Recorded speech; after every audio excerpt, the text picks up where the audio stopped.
because there's much more than just grace in the Bible. Like you cannot preach only holiness. You cannot preach only healing. You cannot preach only forgiveness of sins. Now, we preach all of that here. But be careful. Let me give you one word of wisdom. Open your ears. Discern the difference from a pastor teaching a message and a teacher preaching a message, or a specialist teaching a message. What do I mean by that? Did you know that in the body of Christ there are specialists? Now, I'll give you an example. Many of you, most probably all of you, you have your GP, your general doctor, your general practitioner, that is your family doctor, right? But have you ever been to your family doctor and it was maybe an eye problem? And he said, this is not for me. You need to go to the ophthalmologist. Because now he is studied. Now in the oh no, he got something with your blood. No, this is something. No, this is not in my hand. You need to take it to somebody who studied blood. So I believe in the body of Christ they're also the same. The pastor, by force, he has to bring a balanced diet. By force. I cannot preach you faith. Now every message is faithful, full of faith, but I cannot preach you holiness only. I have to bring you, every pastor has to feed his sheep a balanced diet.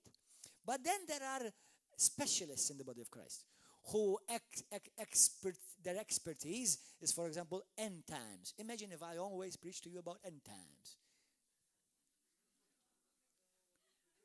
You're always looking at the end and you haven't even started at the beginning yet. Now, there are pastors, which I believe they should not be pastors, who are always teaching end times. What about night time? What about today? What about until we're here on this earth? So, end time teachers are good.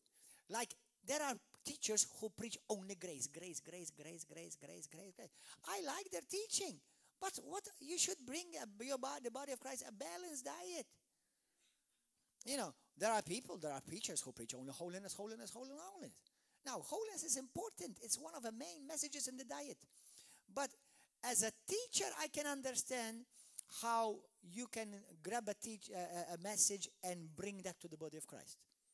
It's like you are an apostle with a particular message, like Brother Hagin. Did you know Brother Hagin, until he was a pastor, he preached everything. But when God took him out of pastoring, and he, obviously, he stood in the office of a prophet as well as a teacher, he never pastored.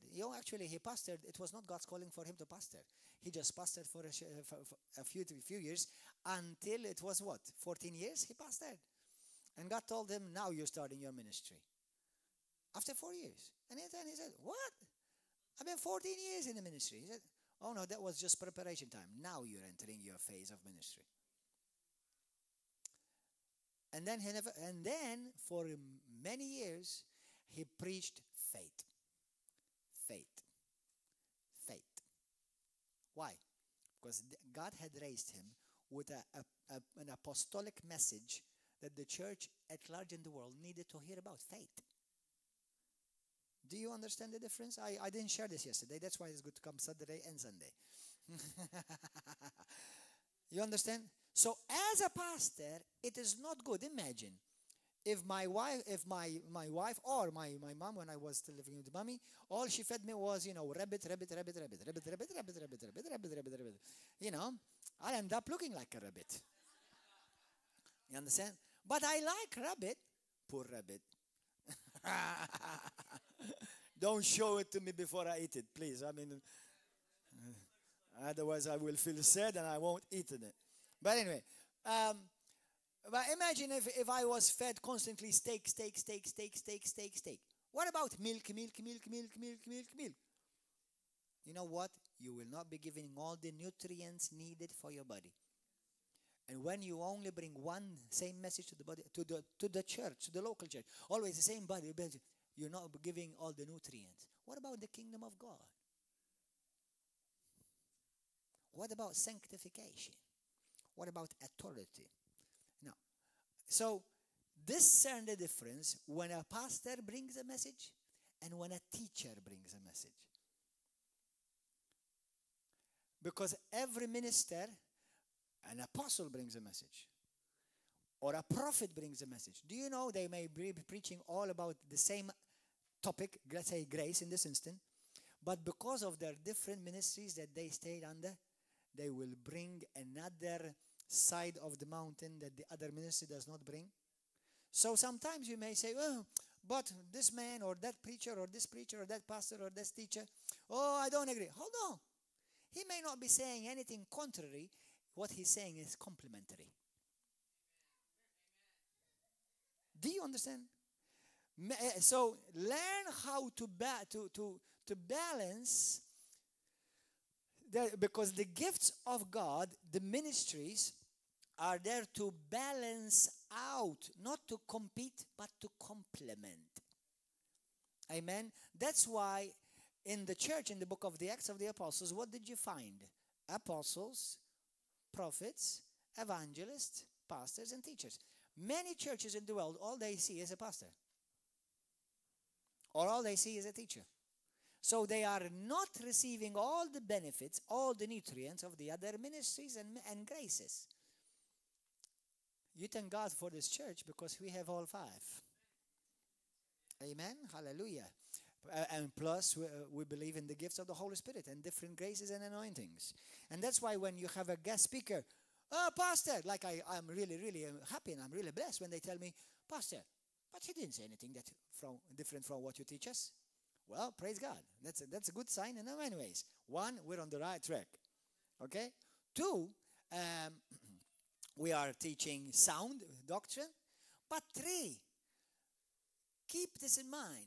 The minister who ministers River of Love as an outsider, under what ministry, anointing, mantle is he bringing the message? Because that will make all the difference. Is he coming as a prophet here? Is he coming as a teacher here? Notice when we have a teacher, how different he sounds from an evangelist. By talking about salvation. Yeah, they can talk about salvation, but they will come from different point of views. Now, they will reach the same thing. They will end up in the same destination, but because of their different mantles, they will share the message. That's why the Bible says that all these gifts are there to build the body of Christ. So that the body of Christ will come to maturity. Ephesians 4 and 11, 12. See, when all these gifts are in operation and they are being exposed and they're being utilized, all the body of Christ, the local one and the general one, they're growing in a sound way, and all the gifts, all the ministries being fitly together into a mature man. That was something extra this morning. Isn't that interesting? Isn't that awesome? Hallelujah. I mean, I've heard so many grace teachings. I can teach about grace till Jesus comes, you know? And yet, you hear so many different, I would say, revelations. Brothers and sisters, let me give you a reality. Not one teacher have all the revelation of any subject. Do you know of any one teacher, preacher, apostle that has all the revelation of any subject? Do you know? No. It doesn't matter how good or he or she may be. That's why you need all the gifts. Anyway, let's go to the John chapter 1. Praise God. I don't want to run any more rabbit trails, but that was a good rabbit trail. Thank God. Amen. I just, we prayed, we decreed and we believed that Holy Spirit speak to me. Now, I was not planning to say that this morning until as I stepped up here. I was not planning to say any of that. John chapter 1. Let's go to verse 1. In the beginning was the Word, and the Word was with God, and the Word was God. Now jump to verse 14. This is our text scripture that I have used for every message that I've preached about grace. Verse 14.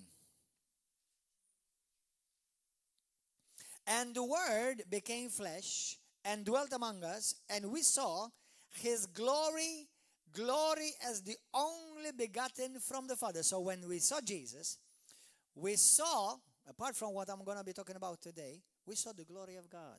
I need to talk about that later on. Glory as the only begotten from the Father, full of grace. Full of grace. Means grace, full. Full of grace. Graceful. Full of grace and truth.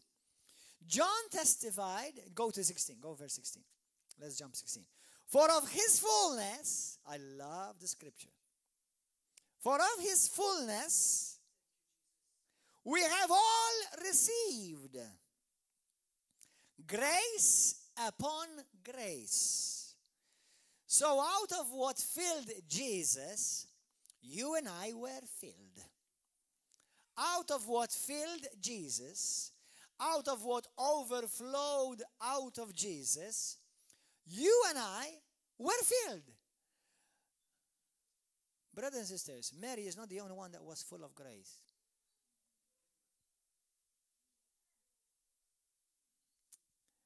Everyone who have received Jesus Christ, the Messiah, the seed of God, is today full of grace.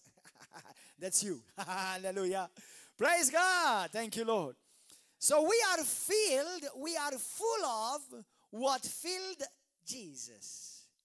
So when we saw Jesus, when Jesus came to this world, we saw the grace of God, because the grace of God is a person.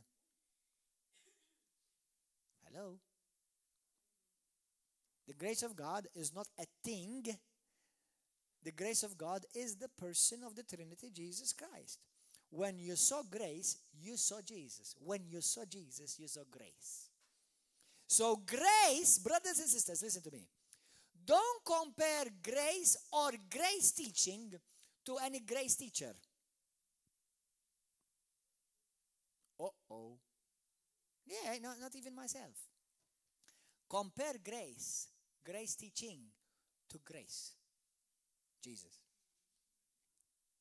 And you see the fullness of grace in Jesus.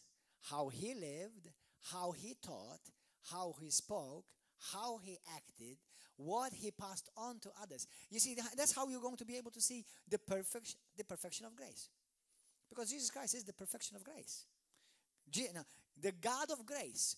In Philippians chapter 4 and many other places in Corinthians, God is called the God of grace. Jesus is the God of grace. Are you getting this? You're too quiet, brothers. Hallelujah. Stretch a bit. Don't slap the face of your neighbor. Hallelujah. So Jesus Christ is the God of grace. Now, for those of you who are not here with us in the messages before this, let me just remind you what grace is. Now, number one, everybody say it with me. Grace is Jesus Christ himself. You look at Jesus, you see grace. Everyone who passed along with Jesus and touched Jesus, they experienced the grace of God. Amen. So, two, the grace of God means God's favor. That means God's grace favors you. Now we are highly favored. We are favored by God. That means you are preferred above all the other nations. You are preferred. I'm preferred. Oh, whom do you think? Well, I'm special. I am favored. I am anointed. I am full of grace. And the good thing is, I don't need to boast about it because I didn't give it to myself. Amen. Our boast is in the Lord. Amen. If you have a child and your child goes to school and he may be bullied and somebody tell him, you are ugly, you're good for nothing. And the child comes home crying. Say, Daddy, I'm ugly. Who told that? Who told you that? You are good. You are blessed. You are beautiful. You are perfectly made. You are anointed. You are smart. Oh, really, Daddy? Okay. I'm smart. I'm anointed. So when he says, what I say, does that make him proudful? No. Because he is saying what Daddy says. And let me tell you something. This is another message. I will not get into another rabbit trail here. But that's why the role of the Father. The Father is the source of life. And Christians without a spiritual father, they operate as orphans constantly. They may love Jesus, but because they've never established a healthy relationship with a spiritual father, who, if things are done right, is the local pastor who has led you to Christ, he's brought you up in Christ, they continue to operate. They say, we love Jesus. Whose son are you? Oh, I'm the Son of God. Oh, yeah. No. That's God the Father in heaven. But spiritually, who's your spiritual father? That's another message. I won't go there today. But because the word father means the source of life, it is the Father who gives you identity. That's why you need to know the Father, and you need to have a spiritual father on it. I believe that with every inch of my being. And the more I grow in the ministry and in years, I can see what a problem people who operate as an orphan create in the whole body of Christ. Because if you don't get your identity from your spiritual father, then you will try to get your worth and identity by doing.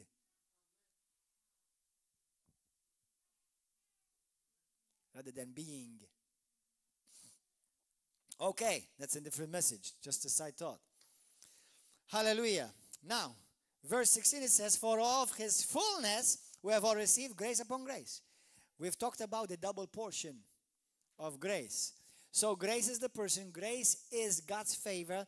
Grace also means God's goodness and kindness.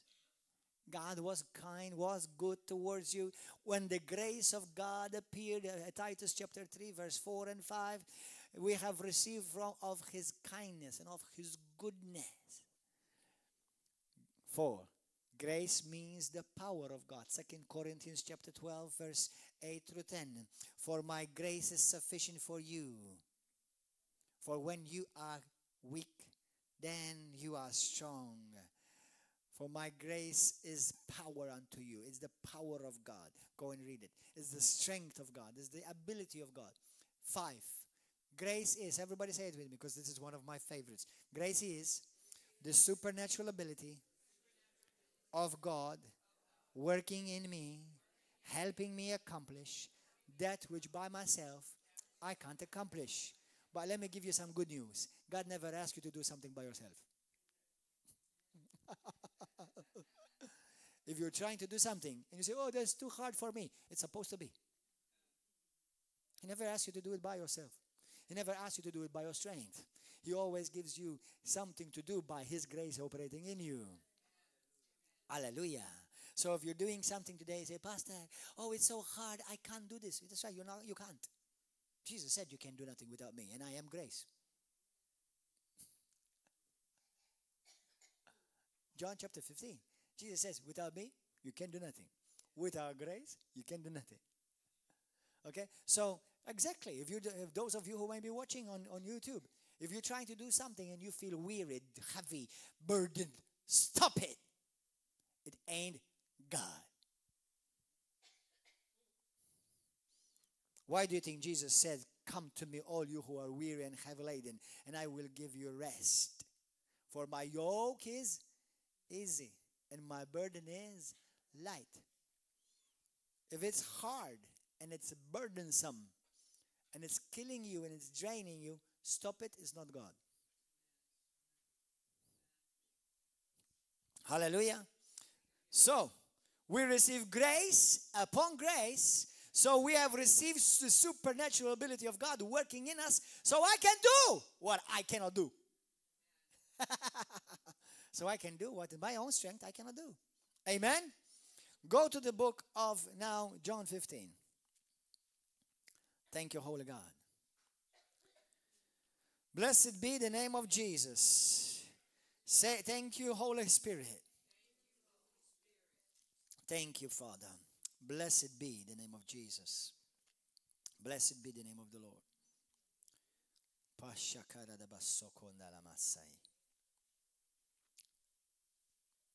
We said John 5. What am I talking about? John 5. Verse 1. After these things, there was a feast of the Jews, and Jesus went up to Jerusalem. Now there is in Jerusalem by the sheep gate a pool, which is called in Hebrew Bethesda, having 5 porticos. By the way, just a few months ago, me and a team of about 12 others or 13 others, we went to Jerusalem, we went to Israel, and we went to this place. Where before I went to this place, when you have an opportunity, if the opportunity arises in your life, go and see Israel. Go and see the places the Bible talks about. Because it may change your perspective about certain things. Because I used to imagine a pool. How many of you have a pool at home? Okay. If you have a pool, or you've seen pools in hotels, even some houses today, some homes today we have pools. There are pools. So, but normally a pool is all tiled, nicely all tiled up, and it's all clean, it has a stairs to go into it, And I imagine it's some type of that pool. The pool of Bethesda has nothing to do with it. It was already a mission impossible just to reach the pool, let alone that once you get there, then jump in the pool. So because it was like a hole. It was like a big hole. It had arches around it because it's like a huge villa. It's like a huge village villa. And inside you have to enter to this villa. Then you come to a big courtyard. There are trees there today. There's a chapel today where people go because of the type of the sound effect that it has. They go and sing in it. And then there's a huge opening. And it's like, I don't know, it's like, what do you call it? A stonemason, what do you call it? Barriera? A stone quarry? It's like a stone quarry. You go down to it by stairs, very strange type of stairs. And then you get to a pool. And the way you get to it, almost you have to be careful you don't fall. So the picture changes drastically. When now you're reading the Bible, said there was a pool. And it had 5 porticos. In these lay a multitude, I can imagine now. Multitude of people on the stairs, on top, just to get down to a pool down there. In these lay a multitude of those who were sick, blind, lame, and withered, waiting for the moving of the waters. For an angel of the Lord went down at a certain season into the pool and stirred up the water.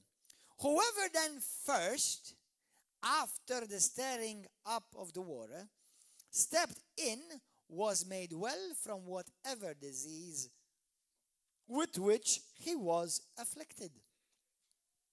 A man was there who had been ill for 38 years. Now, this is a problem, brothers and sisters.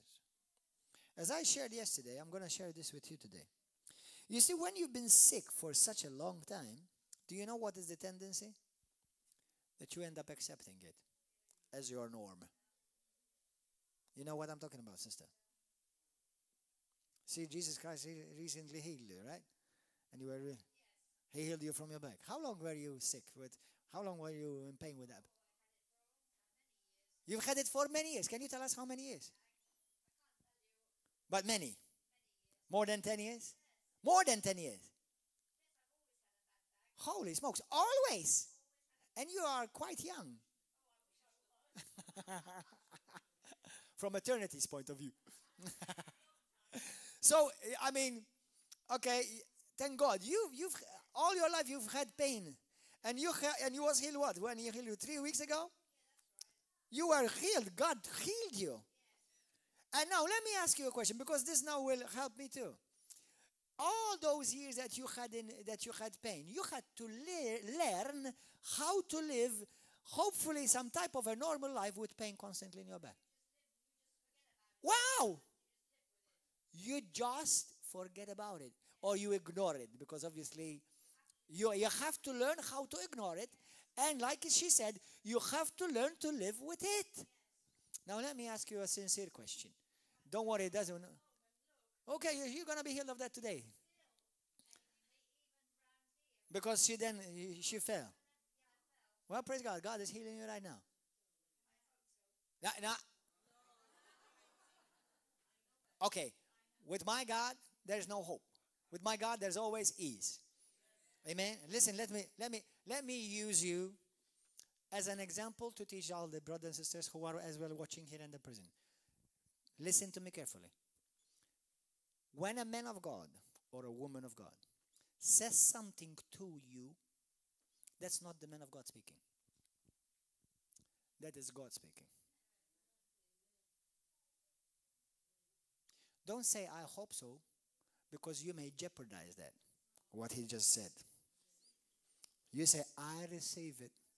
Thank you, Jesus. You don't need to say, thank you, Pastor, because it's not the pastor healing you. You say, thank you, Lord, I receive it. Because that's God's prophetic word of life to you. Now you're healed. Now you're healed. Okay, there are a bunch of people receiving for you. So I don't know if you received it. But anyway, this sister, she was in pain with back problems for all her life, or at least for as long as she can remember. And she learned to live with it. Do you know why many people don't get healed? Unless God intervenes, as Jesus Christ intervenes here, and as God intervened in your life that day. Do you know how? It's because people enter into a mode where they no longer seek healing. They get accustomed and get used to living with sickness and disease, with a problem, with a disaster, with a tragedy. They think that is now their norm. And after 38 years have passed, you think is the only type of norm there is. Say this with me. Say, Holy Spirit, give me revelation for transformation. Listen to this. So a man was there who had been ill for 38 years. When Jesus saw him lying there and knew that he had already been a long time in that condition, what difference does it make? It does make a difference. He said to him, do you wish to get well? Sister, do you wish to get well? This is not pastor asking you. God Almighty. How many of you are sick? Or you have sickness or disease or pain in your body? Lift up your hand. What about there is a problem? Maybe it's not a problem in your body. Maybe it's a problem in your finances.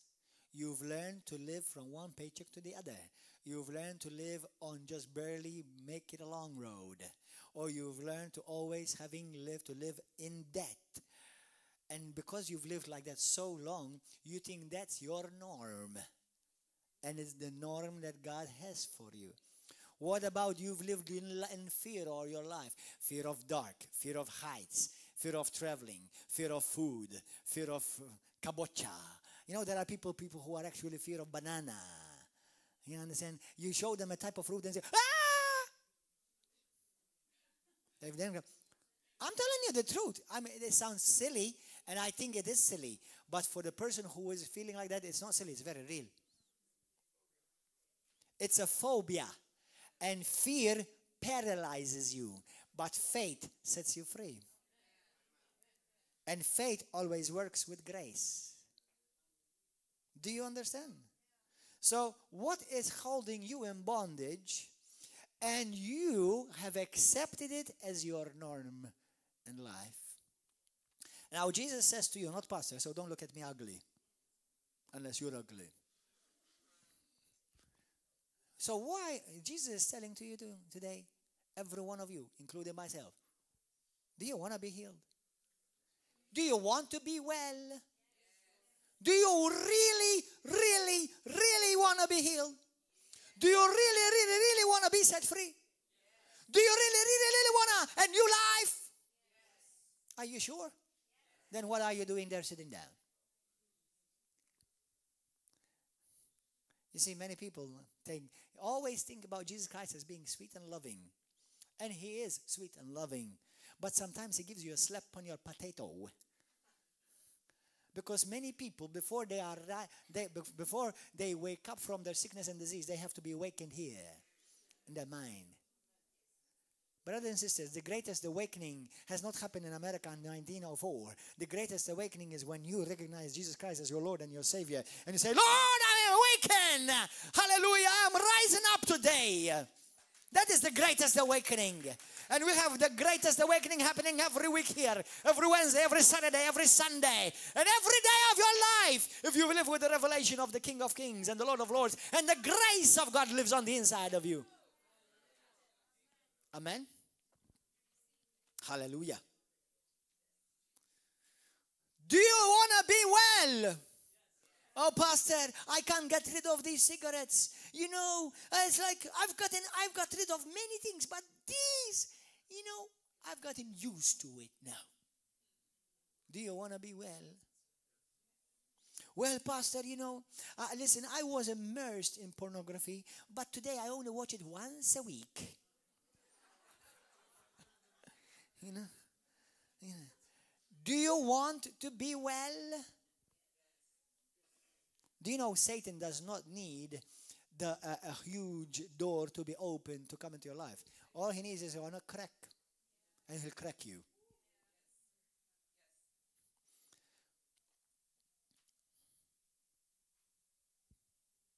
What about those Christians who say, oh, I forgive, but don't talk to me about him. Don't bring him near me. Oh, I forgive. Do you want to be well? Are you sure you want to be well? Wow, brother, your healing was quick. We just prayed for you last night, right now, a few months ago, and now you're practically healed and he's here. Hallelujah, thank you, Jesus. Glory, hallelujah. Thank you, because we just prayed for you. Praise God. But yes, you will walk out of here, this place, in Jesus' mighty and glorious name. Hallelujah. By the power of the grace of God released upon you right now, that you are completely free in Jesus' mighty name. And everybody said? Amen. Amen. So, what about those Christians? You know, I shared yesterday, I do need to share this today. And I put a video about it maybe a week ago on our Facebook. You see, I meet a lot of Christians. Now, number one, this is a very serious bondage that many Christians are still in bondage of. It's called lack of forgiveness. And let me give you a very loving, graceful warning. If you don't forgive, you go straight to hell. That's the word of God.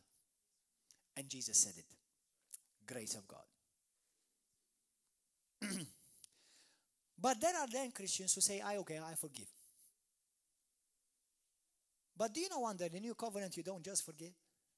You're supposed to humble yourself and reconcile.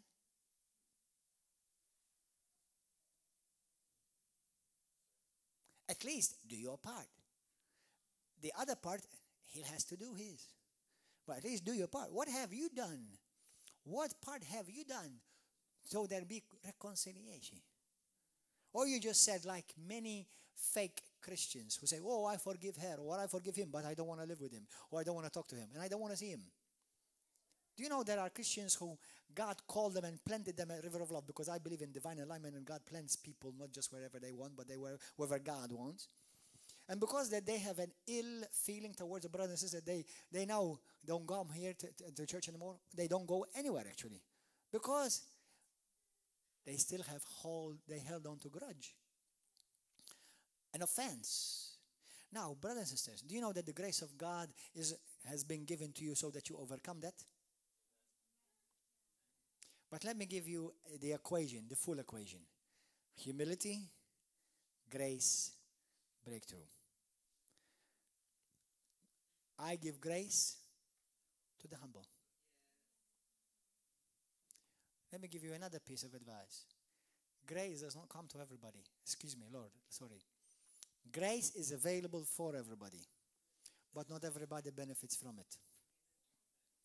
Because you have to position yourself to receive grace in the position of humbleness, humility. And humility means, right now I'm going to have to chop you, cut you, prune you, and you're going to bleed a bit. Yeah. But then if you do that, you will receive the grace of God and you will be healed. Let me give you a story of two women of God. A story of two women of God. I know a story. Actually, I'm going to share. One of those women of God is my wife. The other woman of God is another woman of God. It's a sister. My wife, at the beginning of her walk with God, and you know my wife, she's the pastor of us also in this church, and she loves God, and she's gone through Bible college. She helps me not full time with extra time and part time, and overtime and extra hours. So, but a sister did something to her that offended her and really hurt her deeply. She can tell you the story herself. She has shared it. And it hurt her, and obviously as a Christian she knew she had to forgive. Theoretically, every Christian knows the truth. And she was for a bit of time, for some months, if not longer, she dealt with this. It really burdened her, because she said she was forgiving, but then it still pained her. It pained her. And there are people who will hurt you. Now, there will always people who will hurt you. I mean, the only people that can hurt you are people. I mean, dogs don't hurt you and you go sad and offended at the dog and say, I don't want to talk to you anymore. Normally it's people who hurt you. But there are people who hurt you purposefully, and there are people who hurt you, or you receive an offense or you receive a hurt out of ignorance, insensitivity. So, but we know we must forgive. And we know that we must, according to the Word of God, reconcile. Let me put a side thought. That's why those who are married, men and women, especially Christians, and they say, my husband hurt me, my wife hurt me.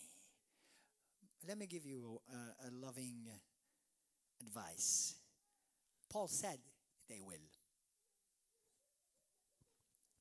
1 Corinthians chapter 6, chapter 7, Paul said that marriage will bring you pain. Okay? So you're actually fulfilling scripture. But the thing is then you find couples, they may even be living under the same roof. And they say, I forgive him, but I don't want to sleep with him. And I don't want him in my bed, or I don't want her near me. There's no reconciliation. You see, let me give you an example. What happened to my wife, she grabbed hold of the grace of God. She received a word prophetically. And she was healed. And she took steps for reconciliation. My wife did it, the pastor. She took steps for reconciliation. Today, their relationship is like salt and pepper. It's even better than it has ever been before. And they're really, really powerful and strong together for the Lord. Let me give you some heads up. Could it be the relationship that Satan is fighting you is because he saw something in that relationship that he does not want you to come to the reality of? Because he saw the potential that if you did work together, if you did walk together, the power that could be released through you in the kingdom of God upon this earth. I'm not talking about a Christian and a sinner. I'm talking about two people who love God. That's why when you humble yourself, grace will be multiplied to you. And many people will not find healing, not because they have not forgiven, because they have not humbled themselves and reconciled. And let me give you a loving warning. If you want to fulfill your call in the ministry, you're going to have to practice that every week. And every day. And every day. Because people are people. And we are all different. Amen. Say, thank you, Lord, for speaking to me. Do you wish to get well? The sick man answered him, Sir, I have no man to put me into the pool when the water is stirred up. But while I'm coming, another steps down before me. This is what they do. When God asks a question, what happens is this. Many people will either blame God, will blame their neighbor, will blame the pastor, will blame the leader, will blame the deacon, will blame the grocery, will blame the teacher, and they will look for somebody to blame why they are having that problem.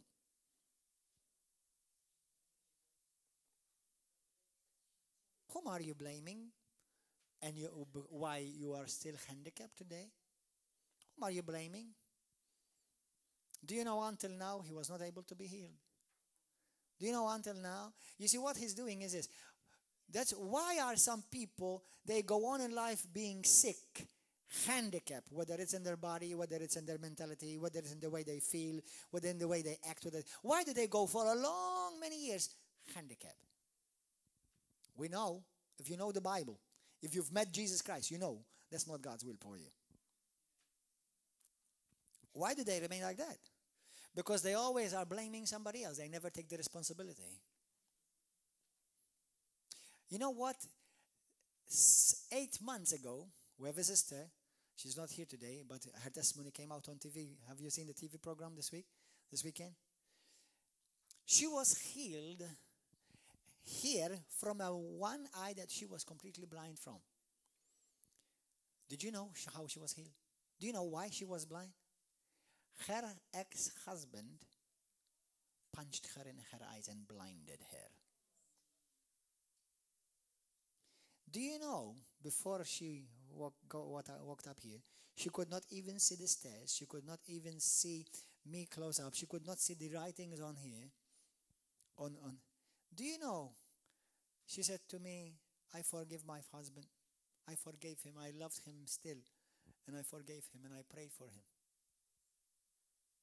Do you know her miracle happened within 3 minutes? She started seeing better, and better. What happened? She humbled herself. Grace was multiplied to her.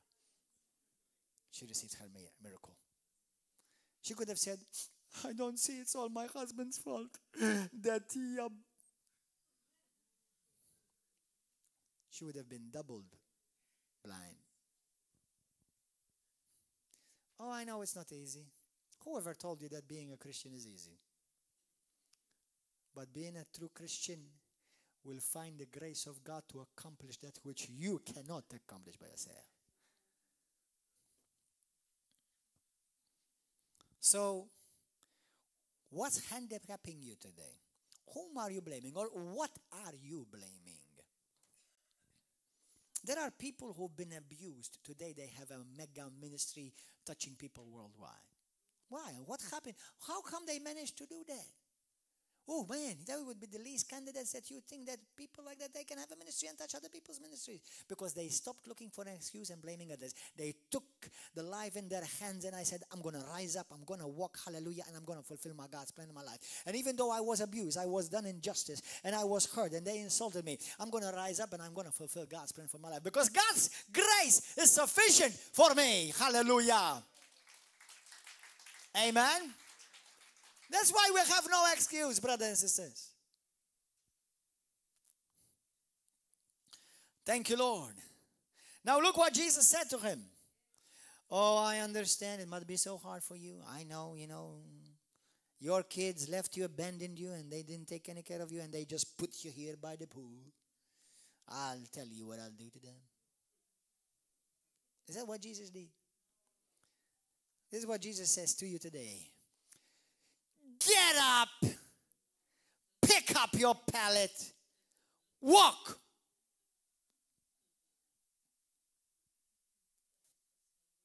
Now, I know I said it yesterday and it kind of shook a couple of heads. It's okay, I understand. But I don't see Jesus doing very much counseling. I'm not against counseling. And I'm not necessarily against if you need to talk and open your heart, you do that. That's fine. You do that. But why do Christians, filled with the Spirit of God, with the grace of God on the inside of them, they spend years going for counseling?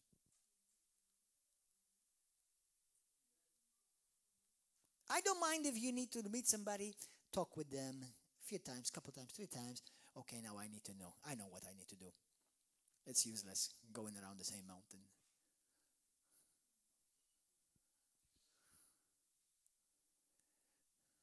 God's method of healing. Get up, take your pallet, and walk. But what did I say? Get up, take your pallet, and walk. But Pastor, you don't. What did you say? What excuse are you going to look for? Hello? Immediately, because the grace of God invaded his life, the man became well and he picked up his pallet and began to walk. Now it was on the Sabbath on that day, so that Jews were saying to the man who was cured, it is the Sabbath, and it is not permissible for you to carry your pallet. This is the hypocrisy of religious people. But he answered them, he who made me well was the one who said to me, pick up your pallet and walk. They asked him, who is the man who said to you, pick up your pallet and walk? But the man who was healed did not know who it was, for Jesus had slipped away while there was a crowd in that place. Afterward, Jesus found him in the temple and said to him, behold, you have been made well. Sister, you have been made well. John, you have been made well. Do not sin anymore, so that nothing worse happens to you. Who is speaking? Grace. Grace is speaking. Jesus Christ is the grace of God revealed. Grace is speaking. And I am saying this, why? Go to John chapter 8. I'm saying this because some Christians I have met, they think that it's okay to continue to sin or live in sin because they say, oh, you know, it's not because of what I do I was saved, but it's because of the grace of God. I had nothing to do with it. Hold on. I understand that means there's nothing me and you can do to save ourselves, and that's why we needed the grace of God to save us. Okay? But listen to this piece of equation which many Christians seem to ignore or maybe avoid or maybe are unaware. In every truth, there are always 2 sides. God's side and man's side. God's side, everybody say it. God's side and my side. Let me help you out. God's side is always good. It's always right. It's always proper. It's always perfect. It's always faithful. It's always dependable. So now your side remains. And now you need to take a good look at you. Don't say, why God? Stop saying that. You're wasting time.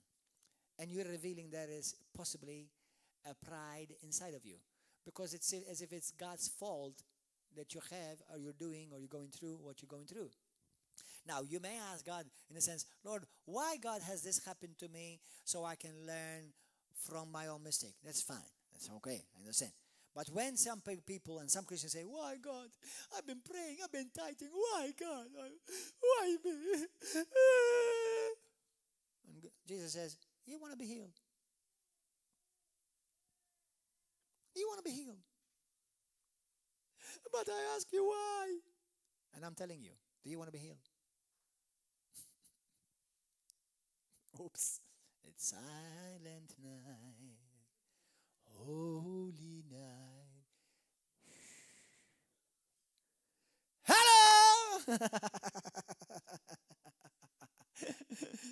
Amen? Now, chapter 8, verse 1. Jesus went to the Mount of Olives. He sat down early in the morning. He came again into the temple, and all the people were coming to him, and he sat down and began to teach them.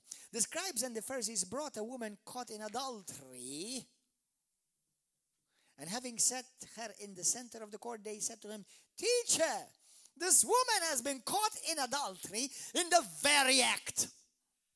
In the very act. That means, obviously, just for those who may not know, adultery is sex out of marriage with a partner who's not neither your husband or your wife. Now, they caught her doing it. What were they doing there?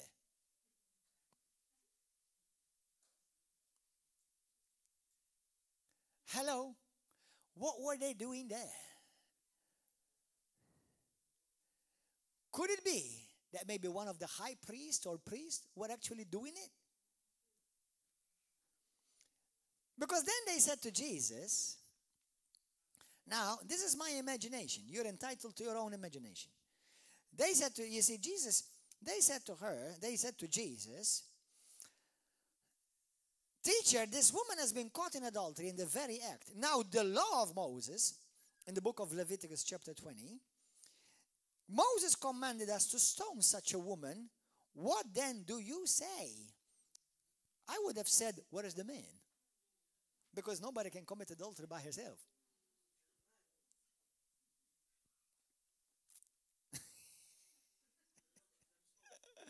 Isn't that interesting? Because the Bible says in the book of Leviticus chapter 20, it says, if the man and the woman are caught, they shall be stoned. That's under the law. We're no longer under the law. We're under grace. Now let me give you a piece of wonderful, glorious news. Grace never condemns you. Grace never condemns you. But grace does convict you. Grace does convict you.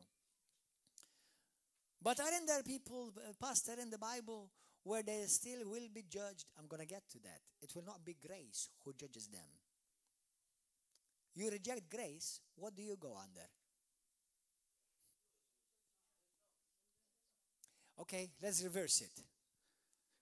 We first had the law, then we beheld the grace of God. Okay? Now you reject the grace and you go under the law. And under the law means under judgment.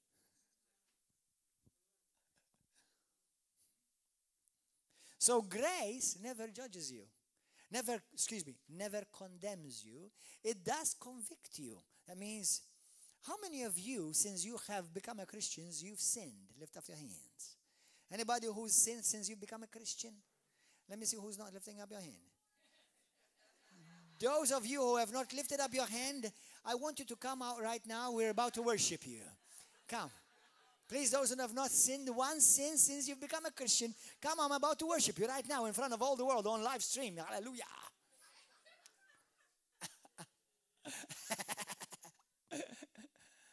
Or else I should give an altar call for liars. That's more like it, right? So, you see, you've all received the grace of God. I've received the grace of God. But I have still sinned since the grace of God have come to my life. But let me give you now some hopeful news. How many of you, when you sinned, you felt good about it? You see? Do you know what that means? The grace of God working in you. Hallelujah. You see, because we have the grace of God working in me, Praise God. If I sin, okay, sometimes I may feel bad as I wonder if what I did was right or wrong. And the grace of God is helping me. Remember, the grace of God is a person, Jesus Christ. It's helping me take inventory. You see, if you are truly in Christ, then see if you are truly in the faith. See, if Christ truly lives on the inside of you, then check yourself. 2 Corinthians chapter 13, verse 5, that's what the Bible says. It says, if Christ lives on the inside of you, check yourself. If you're in the faith. I mean, if grace is inside of you, check yourself. Why? Because the grace of God has appeared, so teaching us to all live godly, in a godly way. You see, it is grace that enables you to live godly. You cannot live godly by yourself. I cannot live godly. I cannot be good. Actually, every piece of me, apart from the Spirit of God, which is in me now, who's in me right now, but every piece of me, I want to do everything that God hates. Have you ever found that out? Have you ever found that? You see, that's why Paul says in Romans chapter 7, it's a powerful chapter. You see, Paul says, I have two laws working in me. I have the law of the Spirit of life in Christ Jesus working in me, and it's helping me desire to do the things of God. But then there's another law in my members. Hallelujah. And some of you, you know which members they are he's talking about. Some of you may be the one between your pants. All right? Some of you may be the one between your lips. Hallelujah. Oh, that's a troublesome member. Okay? James chapter 3, the Bible says this has set a whole course, so many courses on fire. The tongue. So that's a member.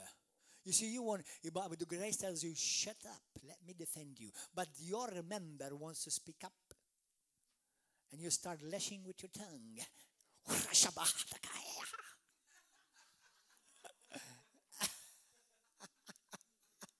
That was not tongues. That was a muddled language. So, that's a member that has given you trouble. So here, Jesus said they said this to test him, verse 6, so that they might have grounds for accusing him. But Jesus stooped down and with his finger wrote on the ground. But when they persisted in asking him, he straightened up and said to them, he who is without sin among you, let him be the first to throw a stone at her.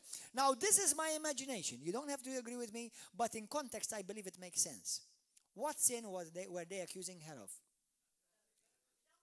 Could it be Jesus Christ where he's actually insinuating to them, who of you is not guilty of the sin of adultery?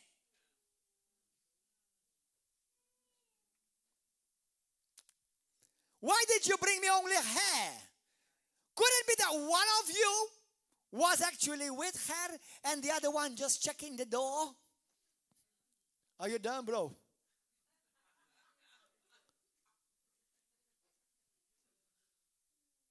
Hey, we've heard stories of religious people.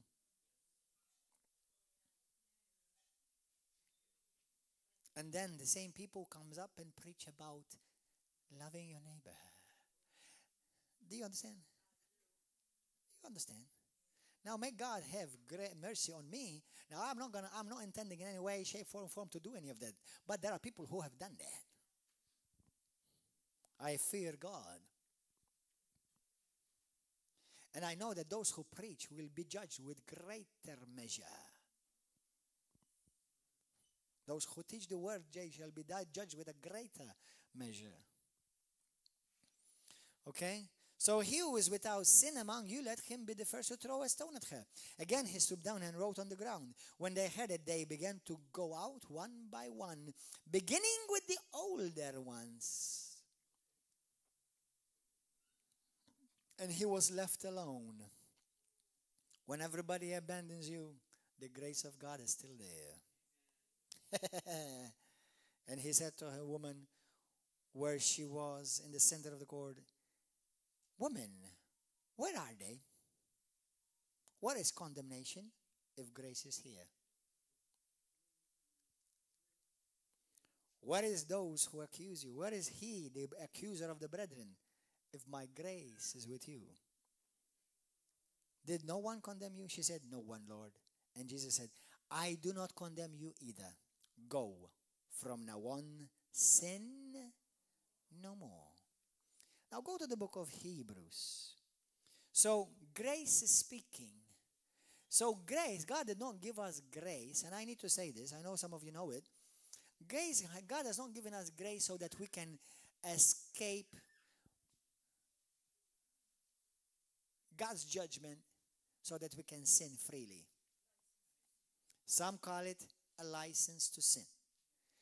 You know, God has not given us grace so that I can sin as much as possible until then I say it's enough, or God says enough. Grace is not God's ability so that you can sin as much as you want. No. Grace is God's supernatural ability so you don't sin at all.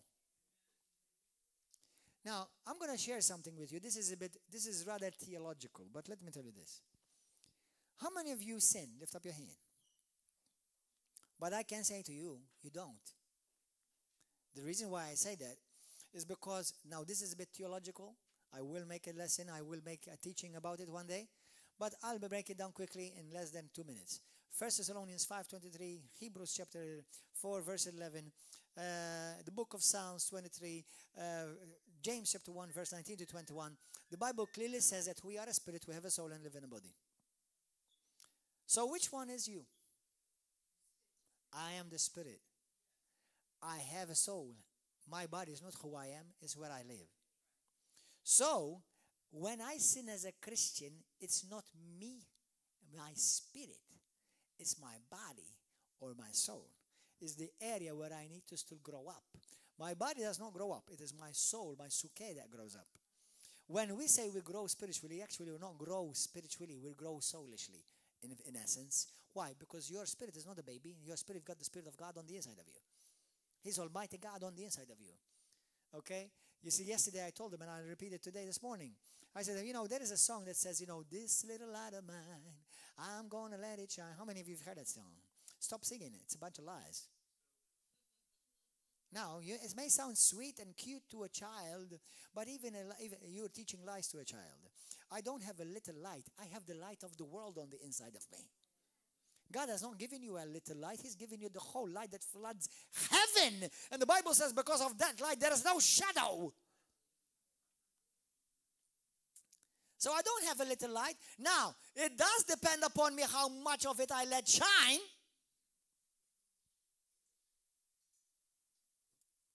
But I have God's full light.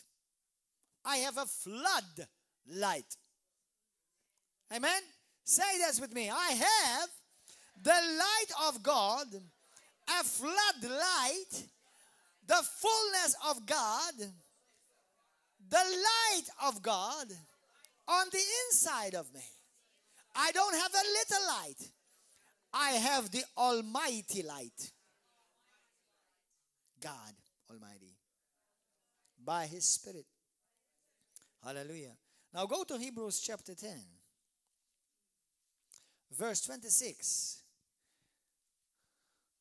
You see, I think some grace preachers or teachers may find it a bit difficult to preach about holiness because they think that if I preach holiness, I'm going to get into legalism. Then you've got on the other spectrum holiness teachers, and then they feel, oh, I cannot preach about grace because otherwise I'm going to give the impression to people that they can sin and it will be okay. No, you see, there's a balance. It is, number one, everybody say with me, I can't live holy without grace. You can't. It is the grace that enables you to live holy. That's why you are completely handicapping your church or your people if you're preaching holiness without grace.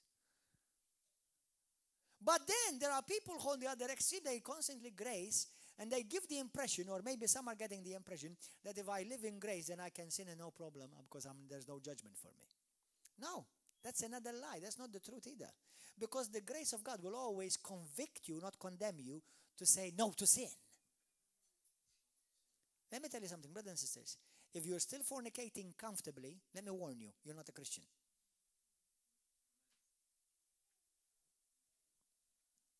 If sin still does not bother you, you are not a Christian. The grace of God will make sin inside of you very uncomfortable.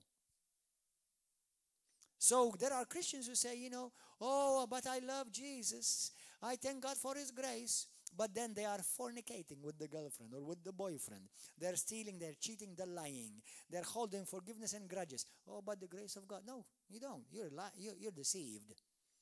If truly the grace of God was operating in your life, you repent right now and quit it. Because the grace of God has appeared, teaching all men to live a life of holiness. Grace is my teacher. Now, funny enough, holiness is not my teacher. Holiness is the result of the grace working in me. That's why you can't preach holiness without grace. But you have to teach people that if they have truly received the grace of God, they will live holy. And it doesn't mean that we don't make mistakes, because we're in this body, we're still dealing with flesh, we're still dealing with dust. But a true Christian will hate sin.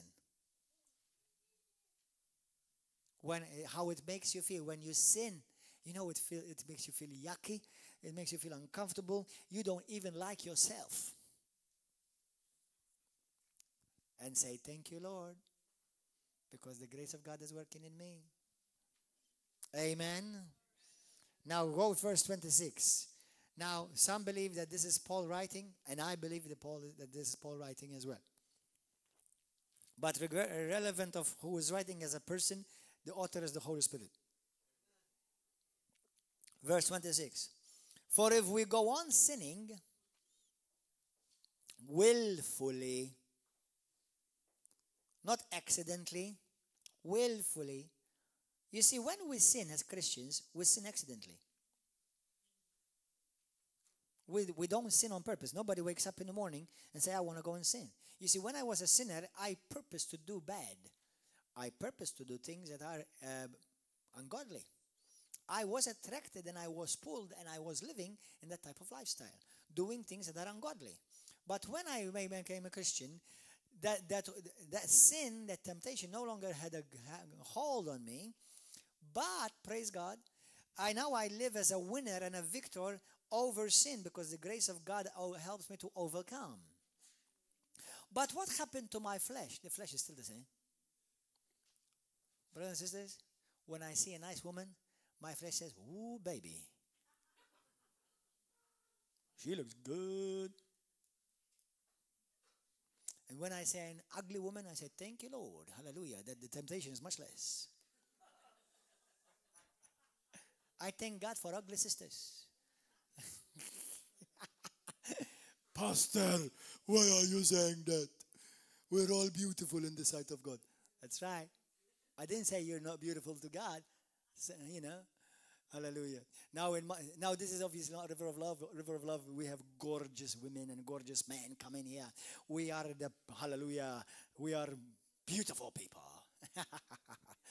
But what I'm saying is, in the natural, is that if you before you were in bondage of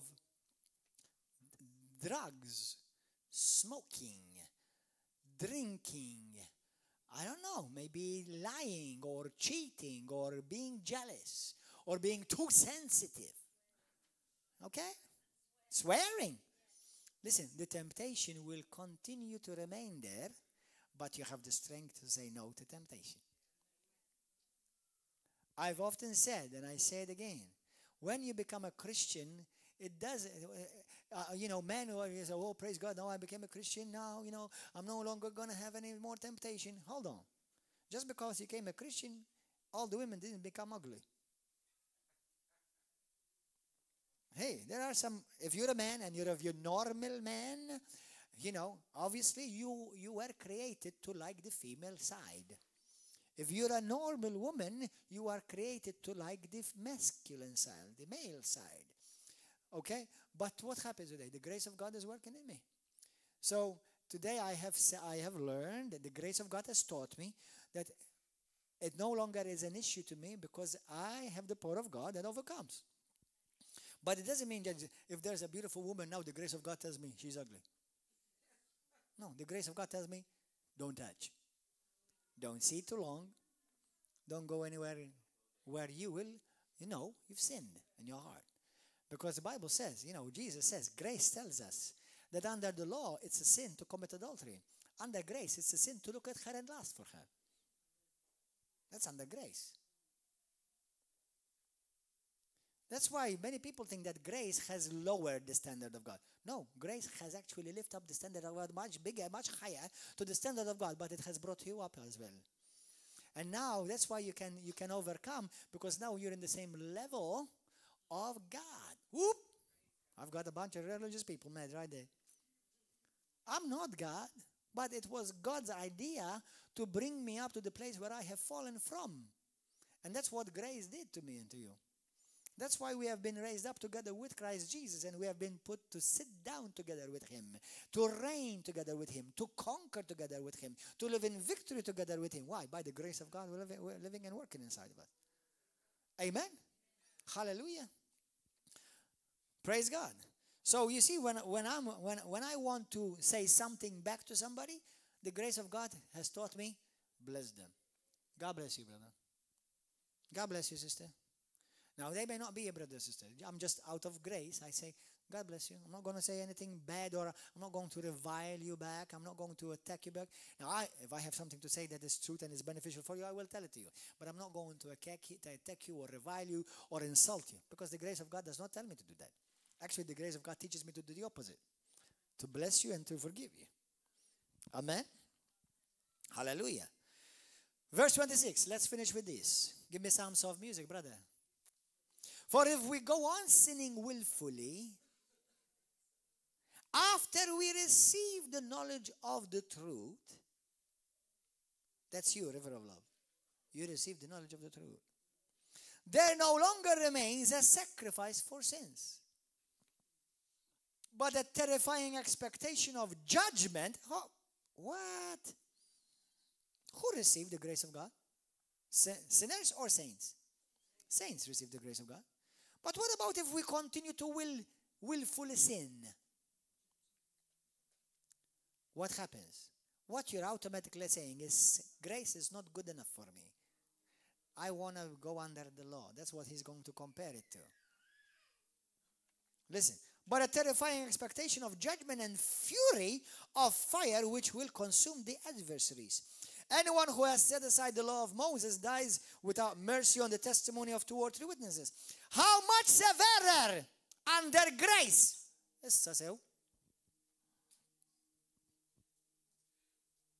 Severer. Brothers and sisters, that's why in the book of Hebrews chapter 2, the Bible says, how shall we escape if we neglect such great salvation? Bro and sis, we haven't just received the salvation where our sins are just merely forgiven. We have received the DNA of God. We have received God's Spirit on the inside of us. We are now co-heirs with Christ. And we are heirs of God. I didn't receive a blessing. I received the blesser. That's why, how can I escape? You reject all of this. What do you expect? You're going to still be saved? That's why I warn those Christians. Let me give you a graceful warning.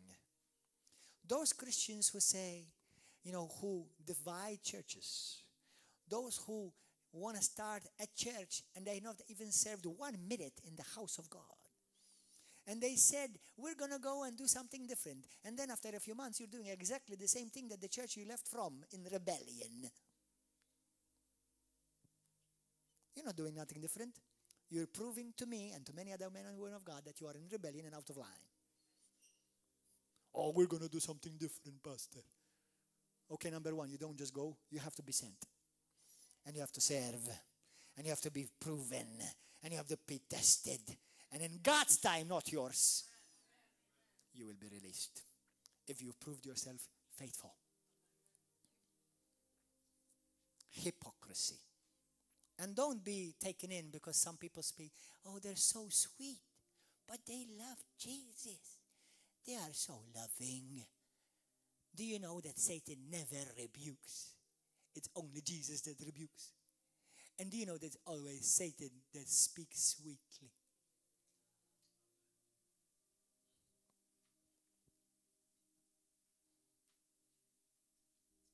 A deceiver will never look harsh. It's always the one who wants to deceive you that will speak in your ear sweet, seemingly loving, but full of pride words. So let me lovingly warn you, can you be in rebellion and go to heaven? Oh, the grace of God. Yeah, you rejected it. Because the grace of God taught you to obey.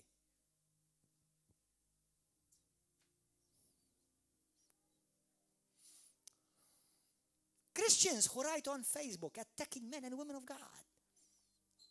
You think you're going to heaven doing that?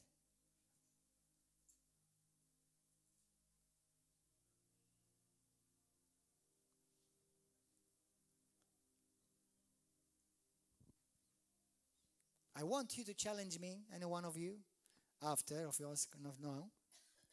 And if I am wrong, correct me. Remember this. The sin of rebellion is the sin of witchcraft. And it is the reason why Satan was kicked out of heaven while he was in the fullness of grace. Now look what grace says. Now grace says, how much severer punishment do you think he will deserve who has trampled underfoot the Son of God and has regarded as unclean, that means, and not good enough obviously, the blood of the covenant, the blood of Christ, by which he was sanctified, and has insulted the Spirit of grace. Do you know what that means? It means like you literally vehemently are saying, I reject grace. That's what it means in the Greek. It means like, I hate it, I despise it. Yuck. What? You're saying, yuck, I despise the blood of Christ and the Spirit of grace that we saw and we tasted because of the blood? And you still think you're going to go to heaven? You're saved. Now listen. For we know him who said, vengeance is mine, I will repay. And again, the Lord will judge his people. The Lord will judge who? His people. These are Christians who have received the grace of God. These are Christians who received God's righteousness. These are Christians who were justified. But they rejected the grace of God. There's a group like them in the book of Galatians. They rejected the grace of God because they went under the law. Now these people are rejecting the grace of God because they went into sinful life. Why do you think Jesus Christ says on the day of judgment, he says, many will come to me in that day and they will say, Lord, Lord, have we not prophesied in your name? We cast out demons in your name and we did wonderful miracles in your name. And then he will turn to them and he said, I never knew you. Depart from me, you who practice lawlessness. Hold on. Do you know what lawlessness is? Rebellion. And rebellion, it doesn't mean that you come out here with clubs, with knives, or with guns, okay, and try to come and, take down the pastor or the church or a man or a leader, whatever. That will be too obvious. Satan did none of that. But Satan, he went to whisper in the ears of many angels. Sweetly. And he caused a rebellion against God.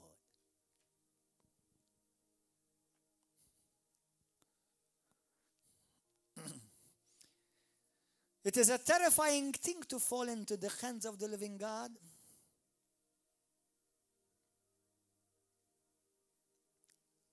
Then he goes on to compare how God first saved Noah and then he judged others.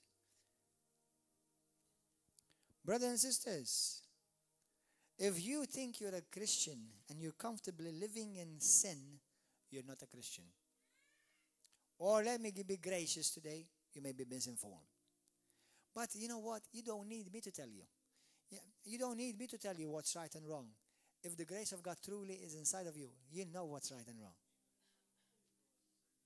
You know. You don't need me to tell you. Oh, like somebody said on YouTube. I'm sorry, with all due respect, there was a Catholic priest. And he was abusing children for many years. And when he was interrogated, he said, oh, I didn't know it was a sin to touch children sexually. So number one, there is no forgiveness for this poor soul. Because if you can't repent of your sin, how can you be forgiven of that sin? Second, he shows that he was ordained under the religion of Rome, and they ordained demons, not Christians. Because you don't need to read it in the book. The grace of God would have showed you.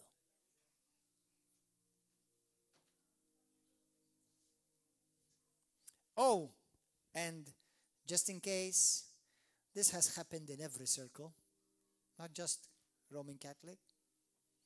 But that's why Jesus says, the two shall grow together, the genuine and the fake. So if you're genuine, you know that you will have fake around you. And if you are fake, there will be genuine ones around you. And until you're alive, the grace of God is still available. And the grace does not condemn you. But if you reject the grace, you will be condemned. And it will not be the grace of God. Now it will be the judgment of God and his fiery judgment that you have longed for. Brothers and sisters, you know what? There are men and women of God, that are preaching these messages all over the world. Now there are other preachers who are preaching sweet messages to encourage or maybe to make the congregation feel good, and I'm nothing against making people feel good. But Jesus Christ did not come to make you feel good. Jesus Christ came to make me and you good by his blood and to qualify us and to make us perfect and saints. But the whole message must be preached. There is grace, abundance of grace. But grace will tell you, go and sin no more. Thank God for his grace. Let's bow our heads. Has someone here in this place has got pain around the side of your neck? You've got some pulled muscle here in this area? Who's that person? Somebody's got... Who's got this, the muscle? Where? You've got pain here in this? Put your hand there. The Lord is healing you. Put your hand there. Receive healing right now. Now I want you to thank the Lord for healing in Jesus' name. I command that back pain, that muscle around your neck to be healed in Jesus' name right now. Be healed right now. Pain go in Jesus' name. Check, brother. How is it? How is it? Healed? You've just been healed? Praise God. Give God thanks. Sister, lay your hands on your mama. Father God, in Jesus' name, I thank you for restoring bones, ligaments, and muscles. Father, in the name of Jesus Christ, we release the healing anointing over her in Jesus' name. Perfect timing.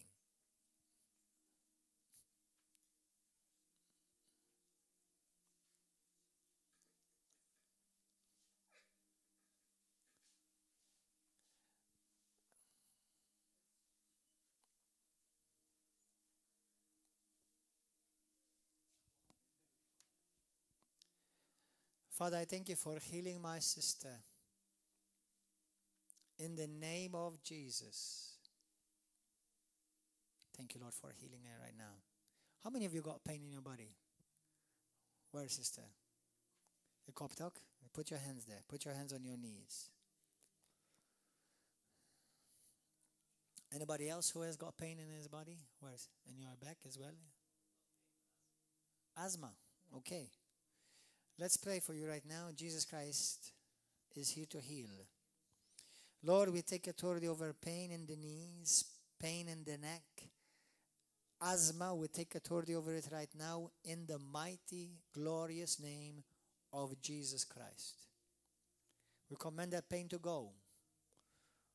We decrease sickness go, pain go. I rebuke asthma and the spirit behind asthma that is causing that. In Jesus' name, I thank you, Lord God, for good breathing, perfect breathing, and every hindrance to breathing, we rebuke it and we command it to go. Every complication around il-pulmun xejdulu bl-Ingliż. The lungs, Lord, we command that those lungs be healed in Jesus' name. Lord, I thank you that those veins open, widen up in Jesus' name. Put your hand there, brother. Thank you, Lord God, that I thank you, Father. I rebuke that asthma. Those veins open, widen, so that you can breathe normally, comfortably, in Jesus' glorious name. I release the power of God over you, and by his stripes you are healed. Anybody else need healing? Check your knee. Thank you for healing my sister's knees. That knee is healed. Knee be healed now, in Jesus' name. Check your neck, my sister. Better?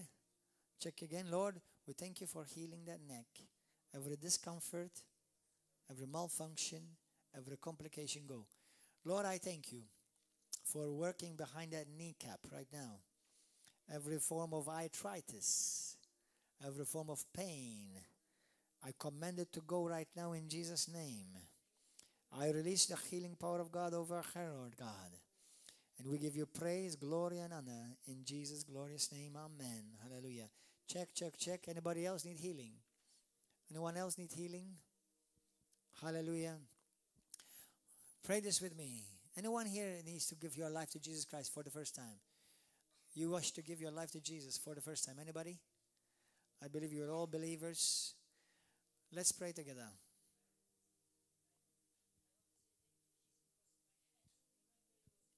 By your hands,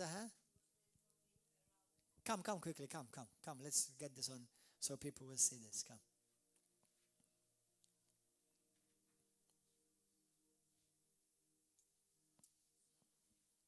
Microphone. The other microphone. I was telling you about my hands, my ligaments. It was taking me around 6 months. Tell us. And he was praying me several times, and still your ashes was praying for me. Around 1 week, 1.5 weeks, I was 100% good, my hands. It's okay now. I did receive the heal, and instant, I received it by time. Amen. Okay. But you are completely healed now. Yes, 100%. Amen. Thank you, Jesus. Anyone else? Your knee, sister, how is your knee? All right? Check. Rise up, stand up. Stand up. It's illegal. We do not allow sickness, disease, or pain in our bodies.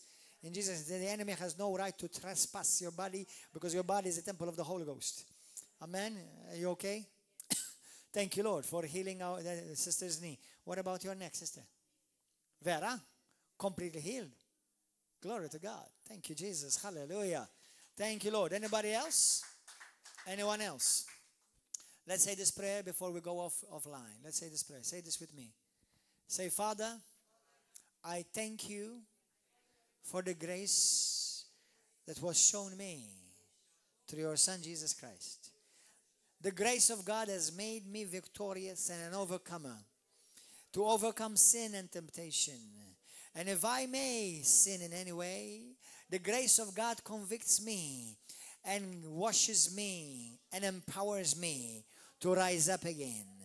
Lord, I thank you that judgment is not due upon me because the grace of God delivers me from the wrath of God. And I'm aware today, Lord God, that sin no longer has hold of me because I'm a child of God and I'm full of grace and I'm full of the Holy Spirit. I give you praise, Lord.